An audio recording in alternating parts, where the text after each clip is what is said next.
Good afternoon, everybody. Welcome back to Cilinix Crypto. Hope you're all doing great. Hope you're having a good day today. Today has been quite volatile already in the markets. The NYO, the US session, is starting in about 9 minutes. So we are probably not going to see the start of that, but there are some things I wanted to talk about in this middle of the day market update. So quickly, before getting into this video, I think the title of the video is something like, is this the end of the bull market? And that is what I wanted to spend a significant time of this video on, right? Talking about some measures and some variables, and then, talking about, if we look at these variables, if we take a look at these charts, can we assume that this is the end of the bull market, or are we still in some sort of a bull market, all right? Or at least a market where we can get some strong bullish moves and bull runs. I no longer believe in an alt season. I haven't believed in that since the start of 2024, right? So that is something I think you shouldn't expect, but, getting some beautiful bull runs across the market, that is still in the question, I think. So we'll talk about that first. We'll talk about some fundamentals and news. We'll talk about Bitcoin, Ethereum, XRP, and then potentially at the end some altcoins. But we will focus most on that question, are we still in a bull market? Now, if you're interested in a very in-depth analysis about that, let me know, right? Because there's only so much I can do in the middle of the day market updates like this, where usually I make them like 7 to 8 minutes. So let me know down in the comments, and I might be able to make something like that as well. By the way, I will be live streaming as well in about an hour, right? So probably like 45 minutes after uploading this video. Would be nice if you tuned in. But for now, let's get right into it. So the first thing I wanted to talk about, like I said, is, are we still in a bull market? And there's a couple of things that I wanted to look at.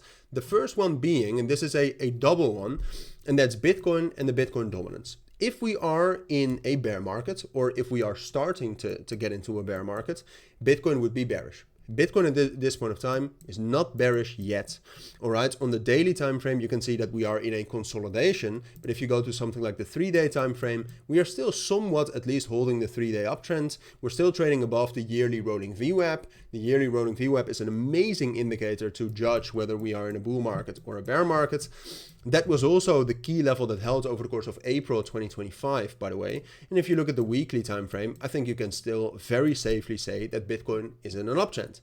And then outside of that, and this does not necessarily need to be the case for us to be in a bull market, or at least bullish market circumstances, but the Bitcoin dominance, if you take a look at the if you take a look at the 3-day time frame, it's actually quite bearish still, right? A bearish Bitcoin dominance is also very unusual in bullish market circumstances, just to add that.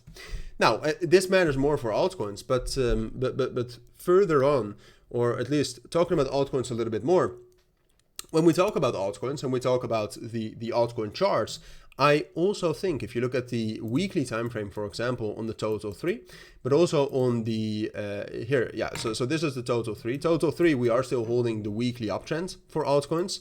It's definitely not a beautiful uptrend, as you can see right here, but it is still an uptrend. And if you go to the others chart, again, this is definitely not beautiful, but we are still, except that for that spike Friday 1.5 weeks ago, we are still making higher lows, and we are still in some sort of an uptrend. Although I must say that this also gives a little bit of a distorted image, right? Because so many new altcoins have been launched in the last couple of years that you should still pay attention to charts like these, but you can also not judge them fully. I mean, there's just going to be altcoins that have been launched back in 2018, for example, that go into multi-year downtrends, even in a bull market, right? So is this the best measure of a bull market? In my opinion, no. But like I said, at least the total 3, which also includes the top 10, is still in an uptrend right here, at least technically. And then outside of that, and this is a little bit more difficult to talk about regarding, whether we are still in a bull market or in bullish market circumstances, it's the news.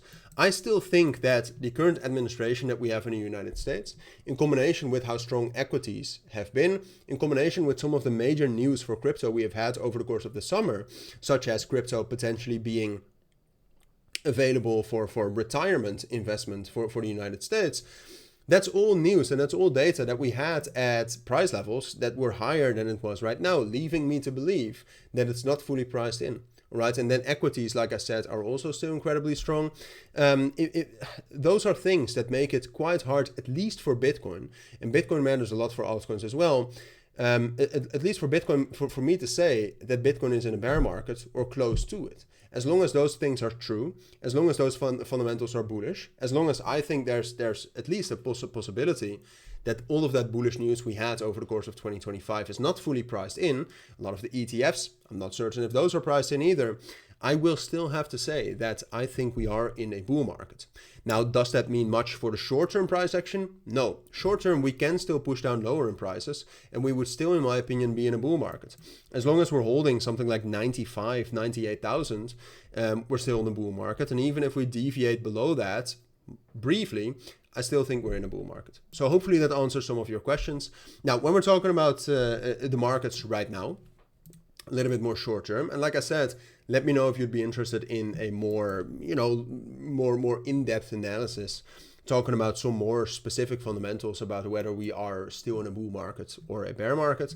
But talking about today, if we take a look at the S&P 500 equities, relatively stable. We had some recovery, of course, over the course of the start of this week. So yesterday going into today, this is looking pretty good. Volatility index opened a little bit higher, but barely higher, and it's also not moving up. So that also means that unrest is not necessarily increasing, and gold is also pulling back, which is another sign that unrest is not increasing, which is good for the markets.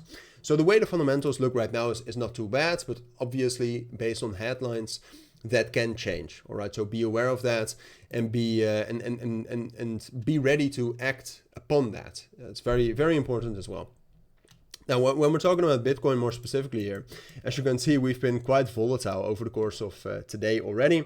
The US session is going to bring more volume and more volatility. And by far the most important thing for Bitcoin, but also for altcoins right now, is that Bitcoin is going to be able to reclaim this yellow area right here. We spoke about that this morning already as well. We have been able to rally into that with a relatively high volume, so that is good news. But now we still need to see that bullish reclaim of 109,200 for Bitcoin. That is by far the most important thing that we need to see. So far, so good. All right, we got a good reaction to the fair value gap right here. We got a weak resistance reaction initially to that yellow area right there, which is a key level in general as well. But we still need to see that. All right, and the US session and the NYO is going to give us that confirmation or not. And honestly, if we're not able to pretty quickly reclaim 109,200, I'm going to have a bearish bias or a neutral bias at least. And then when we're talking about XRP and Ethereum, I don't think I'm going to talk too much about altcoins right now, because honestly, at this point of time, there's no altcoins that I'm very interested in, or at least there's no altcoins where I say, well, that has a lot of momentum. You need to keep an eye on that, unfortunately. But when we're talking about Ethereum and XRP, I think XRP is a slightly stronger version of Bitcoin. It has been able to hold up relatively well over the course of the last 2 days. But both of them, and then Ethereum is a slightly weaker version, at least over the course of the last 24 hours, both of them are going to move exactly together with Bitcoin. All right, so very boring, I know, but that's the situation as it is right now. Both have low momentum, both are stuck within ranges such as Bitcoin. So again, that reclaim of 109,200 will be crucial for Bitcoin to get some more bullish continuation into 111, hopefully into 114 as well, but it will also be relevant for the bigger altcoins such as XRP, Ethereum, and the entire altcoin market after that. And you know, ending this video, do I have a personal expectation about whether we are going to reclaim this level or reject from it? Honestly, no. I'm still fairly neutral in my bias. I'm still ready for both scenarios. I mean, if we're unable to reclaim 109,200 here, I'll be ready to buy in lower. All right, but I'm still like the fundamentals and the technical situation for crypto right now is so unpredictable that I think you have to be ready for both scenarios. All right, so make sure to be that. But that's it for now. That's what I think you need to know for the market right now, both a little bit more long term and short term. So hopefully it helps. But for now, thank you for watching. I will see you all hopefully in my live stream and otherwise tomorrow. But for now, have a great day. Take care and bye.